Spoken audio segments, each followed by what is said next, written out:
Nós estamos estudando que a palavra de Deus, inspirada pelo Espírito Santo, que é Deus, nos ensina sobre Ele, o Espírito Santo. Hoje, pela graça, nós terminamos esses estudos. É claro que nós poderíamos ir muito mais fundo, mas eu creio que nós, pela graça do Senhor, tivemos uma boa base. O que nós vimos até agora? Primeiro é que o Espírito Santo, Ele é Deus, por isso nós oramos, é Ele quem fala conosco. Nós temos um Deus que é trino, Pai, Filho e Espírito Santo. E às vezes nós tentamos entender como isso funciona, né? São três pessoas, um Deus, nós não compreendemos como o Pai como Ele age, o Espírito como age, ou Jesus, e às vezes nós conseguimos ver isso de maneira muito clara na Escritura, mas há momentos que a gente não consegue entender. Mas nós sabemos que o Espírito Santo, Ele é Deus. Nós vimos que a maior manifestação do poder do Espírito Santo está em revelar o Evangelho a pecadores. Pelo poder do Espírito Santo, Jesus fez milagres. Os apóstolos fizeram milagres. Mas não há milagre maior do que transformar um pecador em filho de Deus. Nós vimos que a evidência da habitação do Espírito Santo, porque aqueles que nascem de novo têm agora Deus habitando nele, a maior evidência é o fruto do Espírito, descrita ali em Gálatas, no capítulo 5. Paz, amor, alegria, mansidão, domínio próprio, paciência, longanimidade. Essas características são evidências de um fruto, não são frutos, é um fruto que se manifesta dessas formas.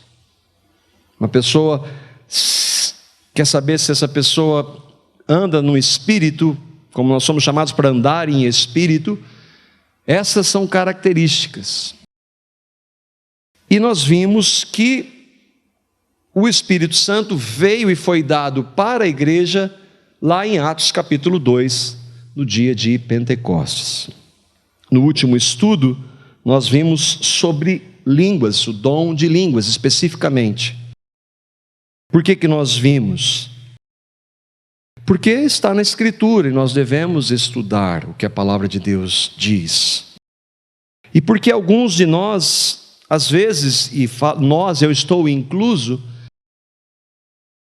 tínhamos ou temos algumas percepções ou compreensões distorcidas, por isso que nós devemos abrir a palavra para poder entender, e foi isso que nós pudemos fazer no último estudo, especialmente no capítulo 14 de 1 Coríntios, onde Paulo trabalha de maneira muito clara como o Espírito Santo se manifesta e a questão especificamente do dom de línguas.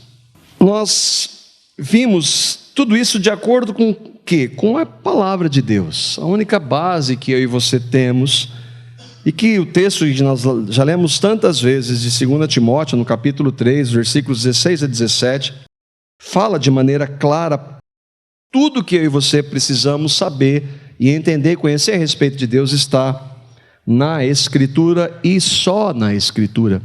O texto diz: toda a Escritura é inspirada por Deus, útil para o ensino, para a repreensão, para a correção e para a instrução na justiça, para que o homem de Deus seja apto e plenamente preparado para toda boa obra. Por isso que nós vimos o que a palavra de Deus fala sobre esse determinado assunto. Então ela nos ensina. Quando nós estamos errados, ela nos repreende. Nos repreendendo, ela não somente repreende, mas ela corrige e nos instrui. Ora, Marco, até agora você estava entendendo errado. E o meu espírito, que testifica com o seu espírito que você é meu filho, eu estou te mostrando pela minha palavra, inspirada pelo meu espírito, como você deve fazer. E nós, como filhos, somos corrigidos. Por quê? Porque o pai que ama corrige. A palavra diz que Deus, se nós estivéssemos sem disciplina, nós não seríamos filhos mais bastardos. Mas porque Ele nos ama, Ele nos corrige. Acontece que eu e vocês, nós sabemos, nós gostamos muito de ser corrigidos. Ninguém gosta. Nós temos resistência à correção. Mas a correção por causa do amor, isso é importante que nós entendamos. Porque Deus nos ama, Ele nos corrige. E às vezes nós estávamos numa determinada prática, tão habituados àquilo, e o Senhor vem e quebra aquilo. Eu falo, puxa, às vezes é difícil reconhecer, porque nós somos orgulhosos, resquícios do velho homem. Mas quando nós exercitamos, o Senhor então vai nos capacitar a andar segundo a vontade dEle. Exercitamos o arrependimento, Ele vai nos instruir, nos dirigir, nos capacitar a andar segundo a vontade dEle, que está onde, irmãos? Aqui, só aqui. A única base que eu e vocês temos está aqui. A única regra de fé e de prática do cristão está na Escritura. É triste porque há pessoas que recebem, graças ao Senhor, não a correção do pastor, do padre ou de quem quer que seja, da palavra. Alguns pela graça recebem, outros não. Qual que é a diferença para aqueles que recebem? É que se submetem à Escritura como palavra de Deus. É que não questionam a palavra de Deus. Eu posso não entender totalmente, compreender totalmente, mas se é Deus falando, eu preciso saber de algo, eu preciso me submeter à palavra de Deus. Nossa base, irmãos, é o que a Bíblia diz. E isso nós podemos desconsiderar. O que eu e você achamos, nós devemos desconsiderar o que eu e você inclusive sentimos. Eu me emociono às vezes, mas a minha fé não está baseada na minha emoção. Está baseada na Escritura, na palavra de Deus. Então o que nós sentimos, por mais que seja quase que palpável, não é regra para nós, não é base para nós. A nossa base é a palavra de Deus. Não no que vemos, mas eu vi isso. Não há explicação natural, aquilo que eu vi é sobrenatural, não importa se for contra a palavra de Deus. Nós vivemos, irmãos, por fé e não pelo que vemos. E muito menos pela opinião do pastor Marco, pastor João, ou quem quer que seja. Nossa base é a Escritura. Hoje nós vamos ver sobre os demais dons do Espírito Santo. Quais são esses dons? Nós vamos tentar compreender à luz da Escritura. E um texto que é base para nós, e que nós precisamos ouvir, é 1 Coríntios capítulo 12, versículo 1. Eu vou estar normalmente projetando os textos aqui, mas você, por favor, fique à vontade se você quiser acompanhar na sua Bíblia. 1 Coríntios capítulo 12, versículo 1 diz: Irmãos, quanto aos dons espirituais, não quero que vocês sejam ignorantes. Qual é o contexto, irmãos? Nós vimos um pouco da história quando Paulo escreve para essa igreja lá dos irmãos da cidade de Corinto, há 1950 anos mais ou menos atrás. E ele está falando para irmãos, por isso ele diz, irmãos, mas quem irmãos? De nacionalidade? Não, irmãos em Cristo, irmãos de fé. E ele está dizendo, quanto aos dons que são dádivas, o que são dons do Espírito? Qualificações sobrenaturais que o Espírito Santo dá para aqueles que nasceram de novo. Irmãos, eu não quero que vocês sejam ignorantes, se ele está dizendo.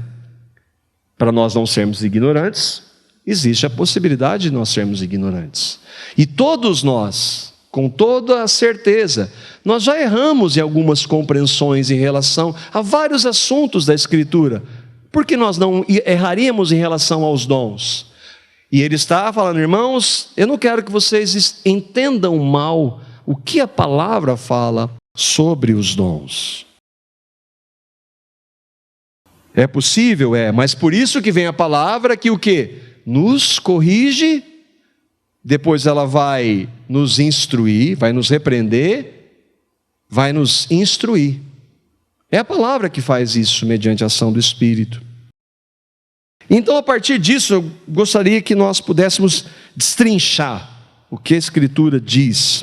E aqui a gente já tem 2 pontos importantes que Paulo estabelece. Primeiro aqui, da importância dos dons na igreja. Primeiro é que os dons são qualificações do Espírito Santo.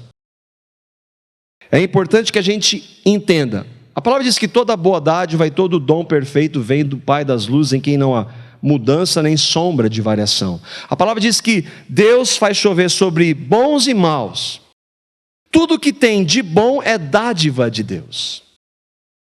Mas especificamente, por exemplo, se você tiver um talento, que nem para tocar um determinado instrumento, como a minha esposa tem, por exemplo, para tocar o teclado, aquilo ali, ainda que seja algo dado por Deus, não é um dom do Espírito. É importante a gente ter essa distinção. Dons do Espírito não tem a ver com talentos, ainda que talentos sejam dados por Deus. É a graça comum de Deus. Mas ele está falando aqui dos dons. Então, estes dons são qualificações sobrenaturais do Espírito Santo. Para quem que são esses dons? Só para quem nasceu de novo. Só para aqueles que são irmãos. Irmãos, quanto aos dons, eu não quero que vocês sejam ignorantes. Então, só para aqueles que têm absoluta certeza da sua nova vida em Cristo. A propósito, você tem certeza? Você sabe o que é nascer de novo? O que é novo nascimento? O que é regeneração, justificação? Eu e vocês nascemos em pecado.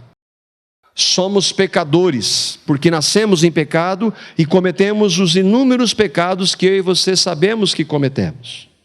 Nesse estado, a Bíblia diz que nós estamos separados de Deus, porque Deus não tem pecado, Deus é santo. Nós não podemos nos achegar diante de Deus. Não adianta nós tentarmos parar, por exemplo, de mentir. Eu vou parar de mentir para ir diante de Deus. Deus não aceita. Não adianta eu participar da religião, inclusive vir aqui, ritualmente, não resolve. Nada do que eu e você fazemos pode mudar o estado de pecado que nós nascemos. Agora, a palavra que diz que nós todos pecaram e destituídos estão da glória de Deus, separados de Deus por causa do pecado, diz também que Deus amou o mundo, que deu o seu Filho, Jesus, esse que nós lembramos na ceia, para que todo aquele que nele crê, não em uma religião, não obedecer a regras, crê em Cristo, tenha o quê? Vida eterna. Quando eu e você cremos em Cristo, o Espírito Santo vem, nos mostra que somos pecadores, nos conduz ao arrependimento. Senhor, é verdade, eu sou um pecador, tem misericórdia de mim, me perdoa, e automaticamente ele já aponta para o que Cristo fez. E lá na cruz eu vejo que Cristo levou o meu pecado, os meus pecados foram perdoados no sangue dele, e na cruz ele levou o meu velho homem. Eu morri por pecado em Cristo, e na sua ressurreição ele me deu uma nova vida. Quando eu creio nisso, eu nasci de novo. Isso é uma ação de Deus, monergística, é Deus quem faz, o homem não participa nisso. É uma ação totalmente feita por Deus. Mas quem crê tem certeza absoluta disso.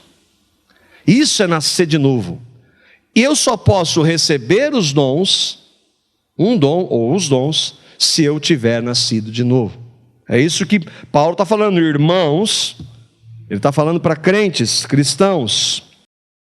E nós vimos também, um pouco nos outros estudos, que esses dons têm um propósito: edificar a igreja. A igreja é composta de todos aqueles que nasceram de novo. A igreja não é um lugar. A igreja se reúne em um lugar. Pode ser aqui, pode ser numa casa, debaixo de uma árvore. A igreja é todos aqueles que nasceram de novo, que creem em Cristo. 1 Coríntios, no capítulo 12, versículo 7, nós vamos andar um pouquinho no texto, vai dizer então, como é que essa edificação se dá? A cada um, porém, é dada a manifestação do Espírito, visando ao bem comum. Olha só, se você nasceu de novo, você está nesse um aí. A cada cristão, individualmente, é dada a manifestação, o dom do Espírito, visando um bem comum. Qual o bem comum? A igreja, os irmãos. Eu posso ter um dom, mas não tenho todos. Eu preciso de dons de outros irmãos e irmãs para que eu cresça no relacionamento com Cristo. Ninguém cresce no relacionamento com Cristo sozinho. Deus estabeleceu que uma das formas de se crescer é por meio da igreja. E isso implica em dons diferentes que o Espírito Santo dá para aqueles que nasceram de novo. Outro versículo, aí no capítulo 14, versículo 26. Eu estou saltando alguns textos, por quê? Porque nós estudamos sobre o dom de línguas, então eu vou saltar aqueles que falam sobre o dom de línguas, como nós já vimos há 2 semanas atrás. 1 Coríntios 14, 26 diz: tudo seja feito para a edificação da igreja, ou seja, todos os dons que o Espírito Santo dá têm um objetivo: edificar a igreja. E nós sabemos o que é edificar. A ideia de construir algo. Há elementos diferentes que todos eles separados nós não conseguimos ver, mas juntos eles formam algo. Isso é a igreja.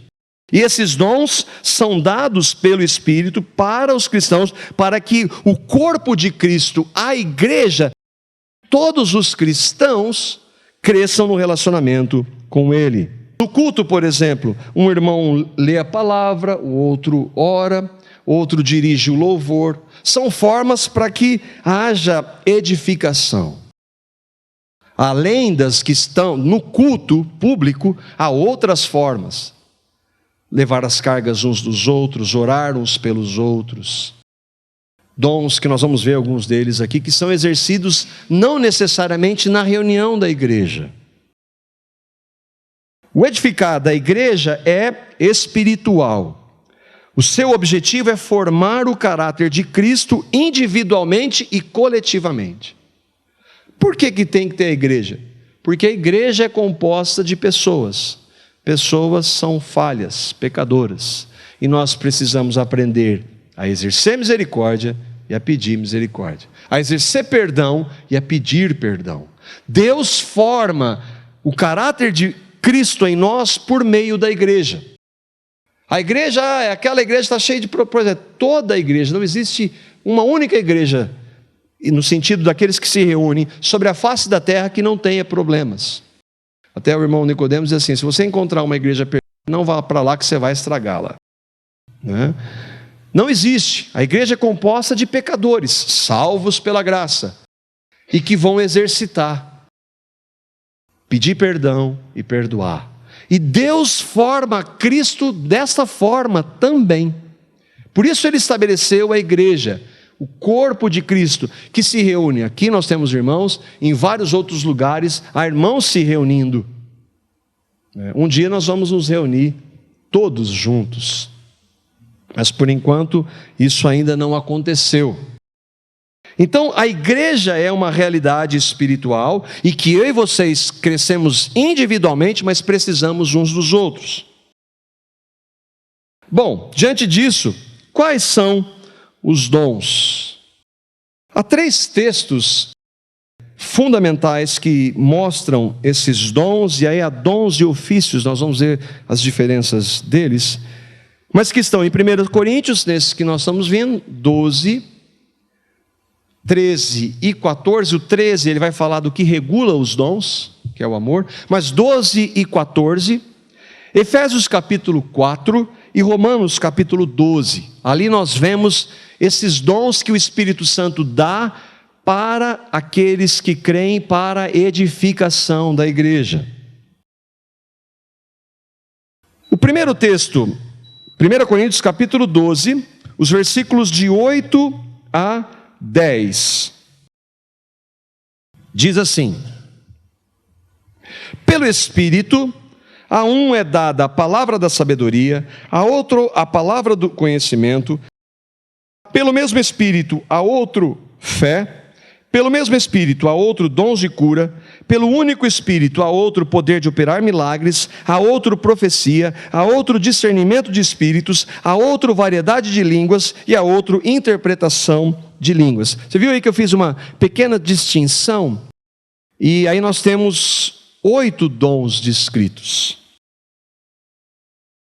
Alguns irmãos, essa é uma tentativa, a palavra não fala sobre isso, mas é uma tentativa de nós distinguirmos tipos de dons. Alguns chamam os dons, fazem a distinção entre os dons de sinais e os dons chamados regulares. Essa é uma tentativa para a gente tentar fazer essa distinção para entender como funcionam. A palavra não, ela coloca todos eles no mesmo nível, não há distinção. Mas só para a gente se situar. Os sinais são aqueles que são visíveis, que estão aí em vermelho.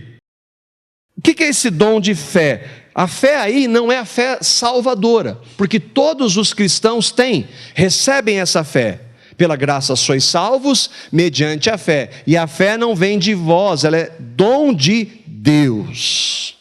Para crer em Cristo é preciso fé. Essa fé é dada a todos aqueles que nasceram de novo. Mas essa fé aqui é uma outra fé, uma outra manifestação. O que ela é? É a fé que pode crer em milagres, em coisas que são sobrenaturais. É até aí onde nós podemos definir ou entender o que significa esse dom de fé. Dons de cura e operar milagres. Dons de cura, onde é que nós vemos isso? Naquilo que vimos Jesus e os apóstolos fazerem. Cegos verem, mudos falarem, surdos ouvirem, mortos ressuscitarem, leprosos serem curados. Esses são dons de cura e de operar milagres, dado pelo Espírito Santo. E aqui é importante, alguns irmãos vão entender que esses dons, eles cessaram no início da igreja. A palavra não fala sobre isso, ela não diz isso. E não dá para nós entendermos porque eles estão tão emaranhados na relação. Como é que você vai fazer essa distinção se o texto não permite? Por outro lado, não significa que tudo que acontece, que se diz que seja dom de cura, seja aquilo que está descrito na Escritura. Os dons de cura e de milagres, por exemplo, não são tentativas, que às vezes acontece.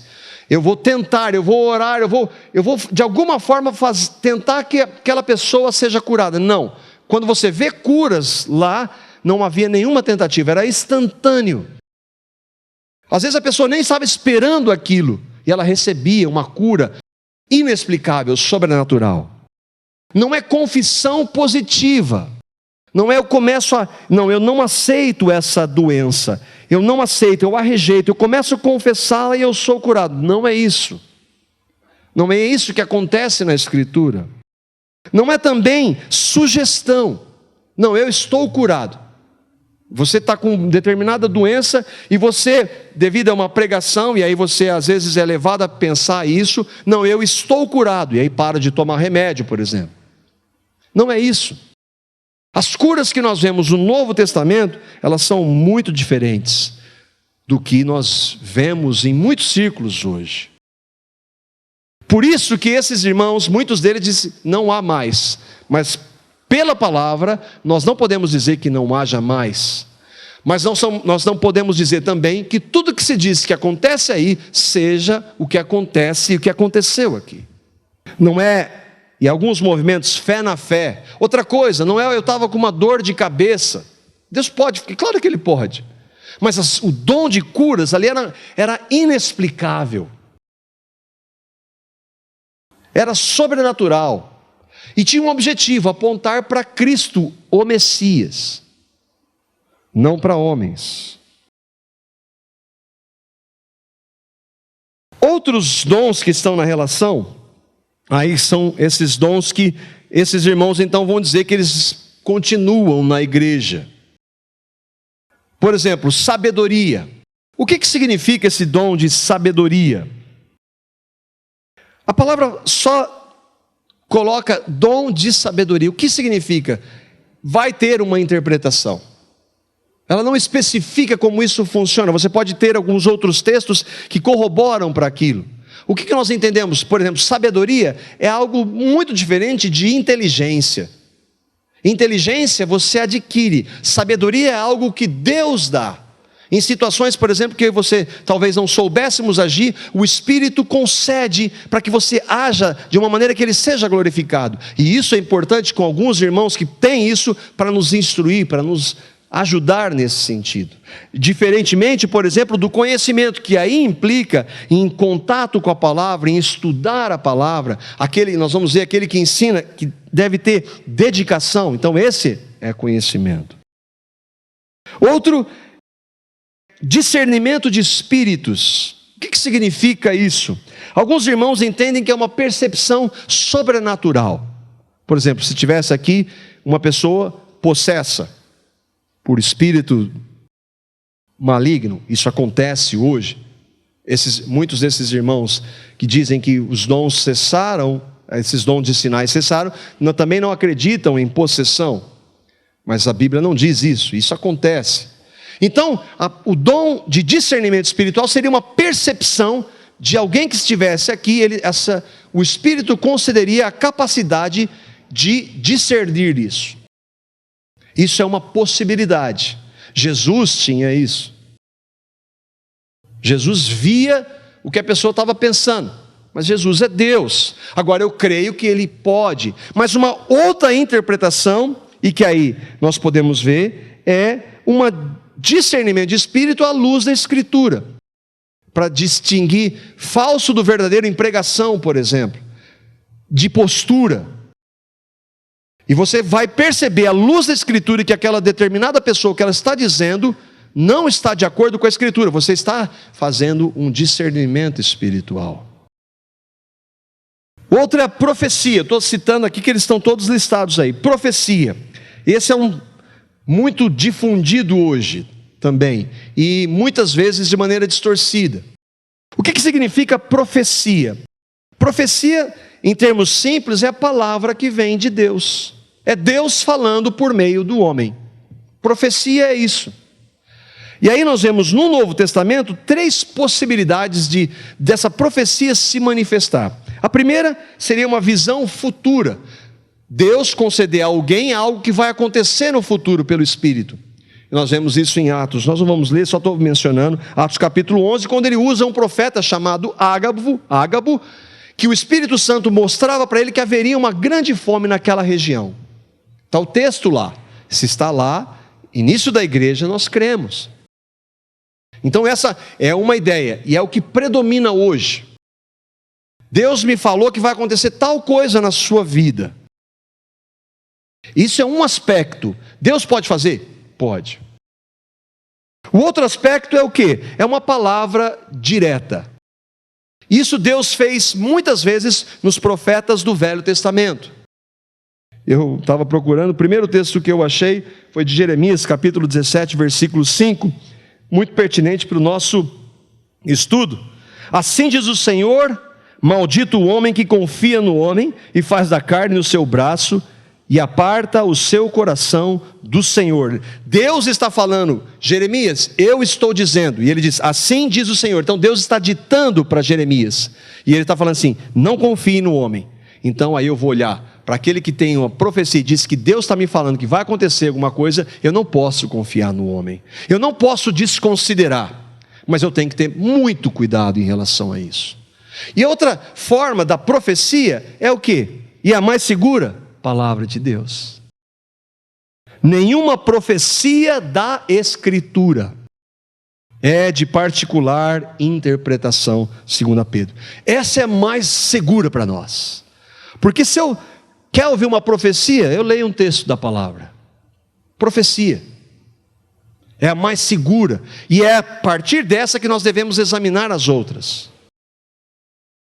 Então, profecia é isso. Mas como saber?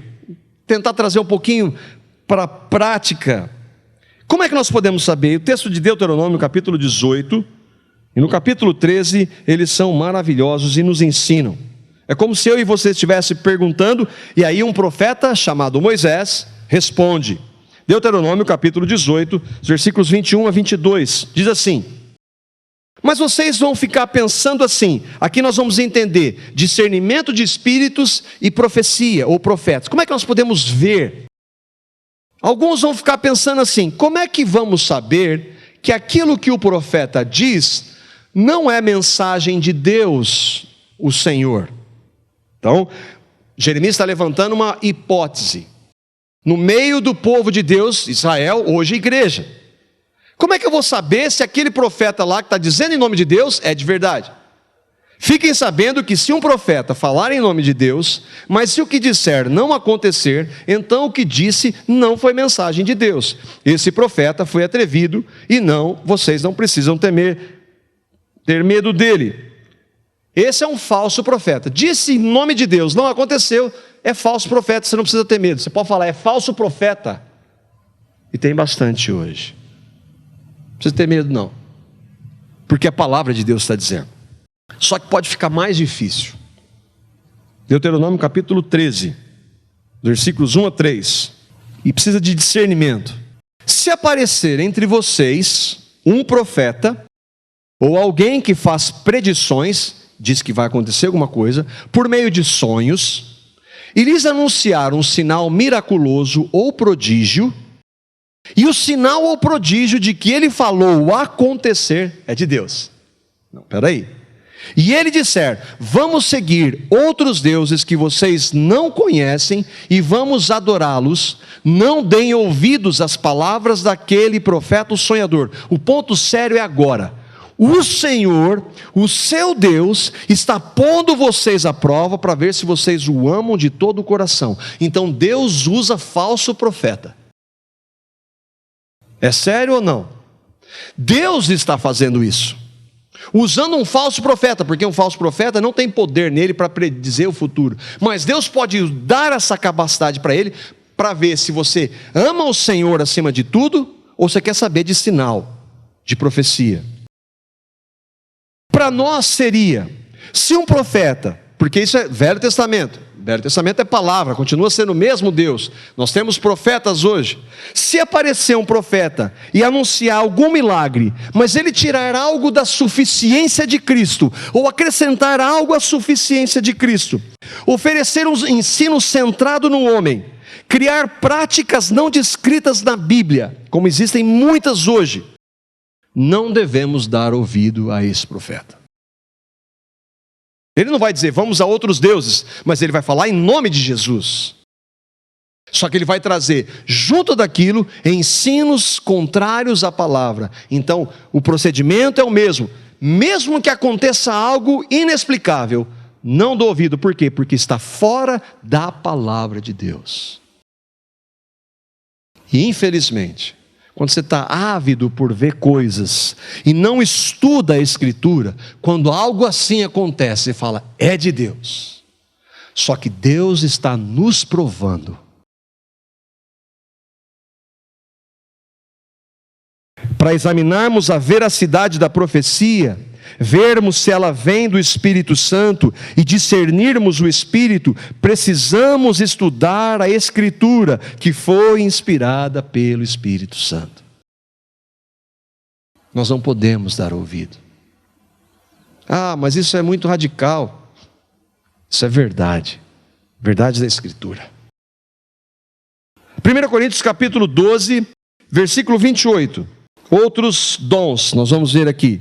Assim, na igreja, Deus estabeleceu primeiramente apóstolos, em segundo lugar profetas, em terceiro lugar mestres, depois os que realizam milagres, os que têm dons de curar, os que têm dom de prestar ajuda e os que têm dons de administração, ou de governo e o prestar ajuda, algumas versões dizem misericórdia. Então ali nós temos outros 2 dons, os outros nós já vimos, milagres, dom de cura e de línguas que nós vimos. O que significa esse prestar ajuda e administração, ou governo? São dons que o Senhor dá para a liderança da igreja, para governar, porque há várias implicações.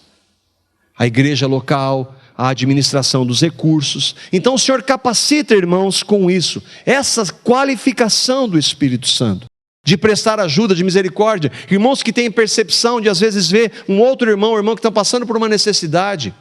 Isso tudo é importante no corpo de Cristo. E é triste porque não é valorizado, porque normalmente não aparece, mas está lá no mesmo hall, ou na mesma linha de dons dados pelo Espírito. Só que aqui nós vemos, eu destaquei aqui em vermelho, porque uma coisa, ele está falando, Deus estabeleceu primeiramente, e aí ele não está falando de dons, mas está falando de funções, ou uma outra palavra que é usada de ofícios, que são apóstolos, profetas e mestres. O que são esses ofícios? E existe a diferença entre dom e ofício. Eu quero ver com vocês. Vamos ver Efésios 4 e Romanos 12. Nós vamos ler Efésios capítulo 4, os versículos 11 e 12. Ele designou alguns para apóstolos, outros para profetas, outros para evangelistas e outros para pastores e mestres, com o fim de preparar os santos para a obra do ministério, para que o corpo de Cristo seja edificado. Olha lá, como a palavra é maravilhosa, ela se auto-explica. Qual que é o propósito de dons? Edificação. Qual que é o propósito de ofícios? Edificação. E aqui ele não está falando de dons. Apóstolos têm dons. Aliás, eles tinham todos. Profetas têm dons. Evangelistas têm dons. Mas aqui ele está falando de ofícios.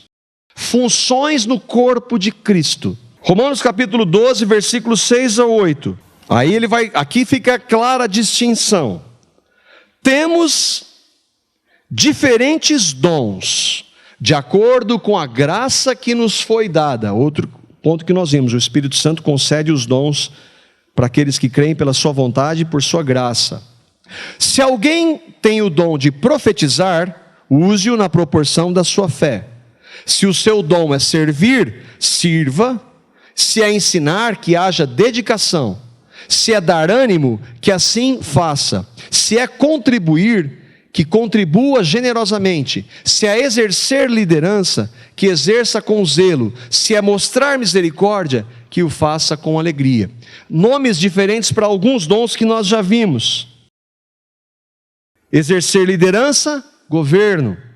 Misericórdia, prestar ajuda. Como é que isso se dá na prática? Nós não sabemos especificamente, mas é perceptível quando o Senhor age pelo Espírito. De irmãos que estão com essa sensibilidade e vê, aquele irmão está passando por um momento difícil. E aí ele compartilha com outros irmãos a verdade. E aí uma outra forma de nós entendermos, na multidão de conselhos há sabedoria, há o consenso da igreja, meu irmão, nós vamos apoiar, ajudar aquele irmão. Agora, se nós não andarmos juntos e compartilharmos, nós não vamos perceber. Se não houver irmãos que têm esses dons, nós não vamos perceber. Mas e esse de profetizar? Nós já vimos. Agora, eu queria, a partir desse texto, fazer uma distinção que nós podemos, talvez para ficar um pouquinho mais claro, a distinção entre ofícios e dons. Lembrando, dons são qualificações dadas pelo Espírito Santo a todos os cristãos. É um poder que o Espírito Santo dá para todos os cristãos. A cada um, se você crê, você tem pelo menos um dom. Pelo menos um. Os apóstolos tinham todos. Há irmãos que têm mais de um, mas todo cristão tem pelo menos um. O que são ofícios? São funções na igreja de Cristo, dada pelo Espírito a alguns cristãos. O que são essas funções? Eles vão exercer os dons que são dados. Quais dons? Aqueles que nós já vimos. Dons de línguas, de interpretação, de cura, operação de milagres, de fé e os dons que nós vimos. Um cristão pode exercer os seus dons na reunião da igreja, como eu estou fazendo aqui, profetizar. O que eu estou abrindo a Escritura? Estou profetizando. É um dom que pode ser feito na reunião nas casas, exercer misericórdia, ajuda, a contribuição. Então são formas diferentes. Os dons são qualificações que o Espírito Santo dá para os cristãos. E que como podem ser exercidas essas ofícios ou funções? E aí nós temos algumas diferenças na igreja. Ele estabeleceu apóstolos, profetas, evangelistas. Presbíteros e diáconos estão em outros textos. Nós não temos tempo, meu tempo já foi aqui. Mas nós cremos que esses dois não existem mais. O apóstolo, a palavra apóstolo significa enviado. Então, nesse sentido, todos são. Mas apóstolos como aqueles, nós não cremos que haja mais. Os apóstolos foram chamados pessoalmente por Cristo. Eles viram a Cristo e eles tinham todos os dons e escreveram a palavra. Então, como eles, não há mais. Ainda que haja hoje um movimento dito uma nova renovação apostólica, nós não cremos nisso. Mas e os profetas? Não como os profetas que havia. Há o dom de profetizar, de trazer a palavra, sim, mas não profetas. Esses dons, eles estão hoje, nós cremos, nesses três ministérios. Ainda que os ofícios da igreja sejam essencialmente presbíteros e diáconos. Alguns vão usar, um presbítero ele pode ser um evangelista, um presbítero ele pode ter o dom de governo, de pregar a palavra, pode ter outros dons. Os diáconos servem, podem usar misericórdia, contribuir.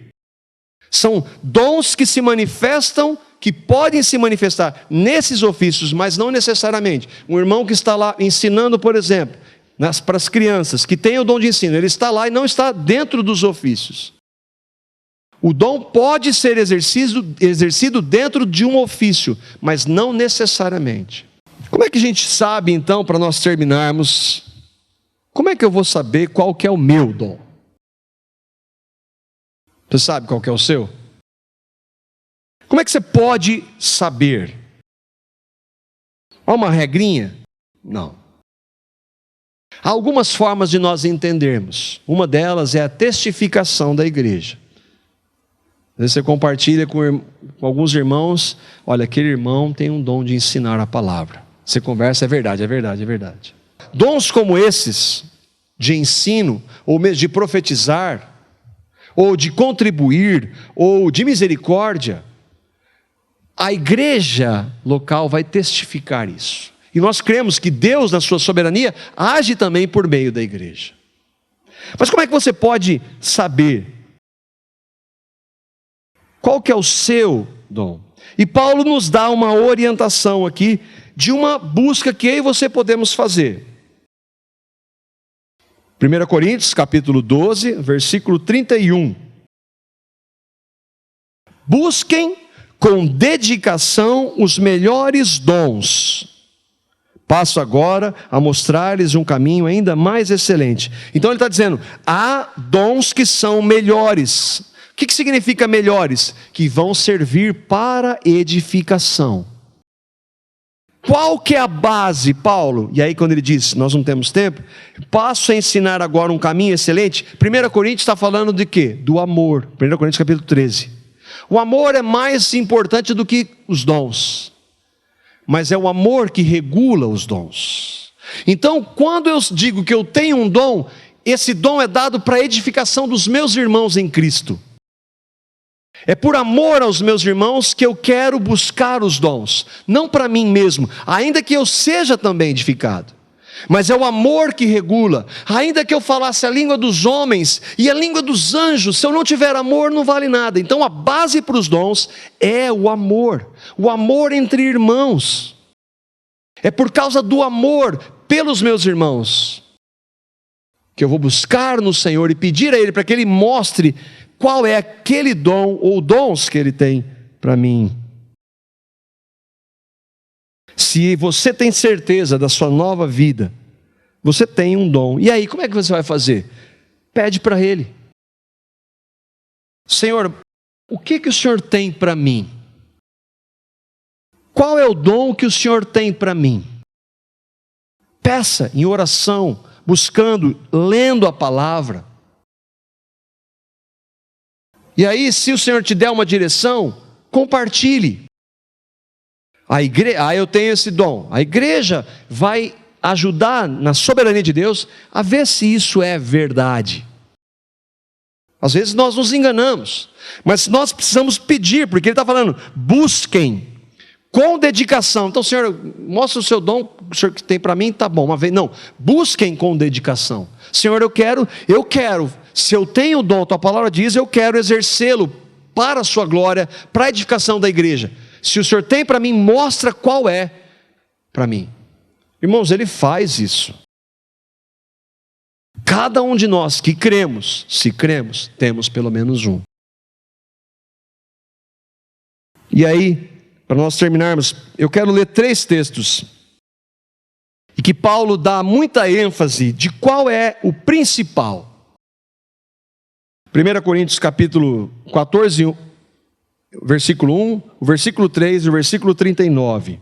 Essa é uma direção do apóstolo Paulo, inspirado pelo Espírito. Então eu e você devemos considerar. Sigam o caminho do amor, a base. Acabou de terminar o capítulo 13, ele entrou no versículo 1 do capítulo 14. Lembra que essa distinção de capítulos não havia. Então ele está falando, a base é o amor. Sigam o caminho do amor e busquem com dedicação os dons espirituais. Busque os dons, peça ao Senhor. Agora ele diz, principalmente o dom de profecia. Qual é o de profecia? Ensinar a palavra. Trazer a palavra. Esse eu e você nós podemos pedir com certeza. Isso pode ser nos ministérios, nas casas, em vários outros ambientes. Aqui, quem profetiza faz para edificação, encorajamento e consolação dos homens. Então, a profecia, o ensino da palavra para edificação, todos são edificados. Portanto, meus irmãos, versículo 39, busquem com dedicação o profetizar e não proíbam falar em línguas. Nós tratamos da questão de línguas já, o que significa esse não proibir e os limites que Paulo coloca aí. O que a gente pode considerar, irmãos, como aplicações? Primeiro que se você tem certeza do seu novo nascimento, você tem um dom. Se você não está exercendo, você precisa ir diante dele, pedir para ele. Compartilhar com alguns irmãos, orar sobre isso. Siga a sugestão de Paulo. Ele está dizendo aqui, o melhor é profetizar, ensinar, trazer a palavra. E se você crê em algum dom, de acordo com o que nós vimos, que você tem, de acordo com a palavra, compartilhe conosco. Vamos orar juntos, andar juntos. E sendo a vontade do Senhor e a confirmação do Senhor, eu creio que Ele vai usar, se você está aqui com a gente, para a honra e para a glória dEle. Amém?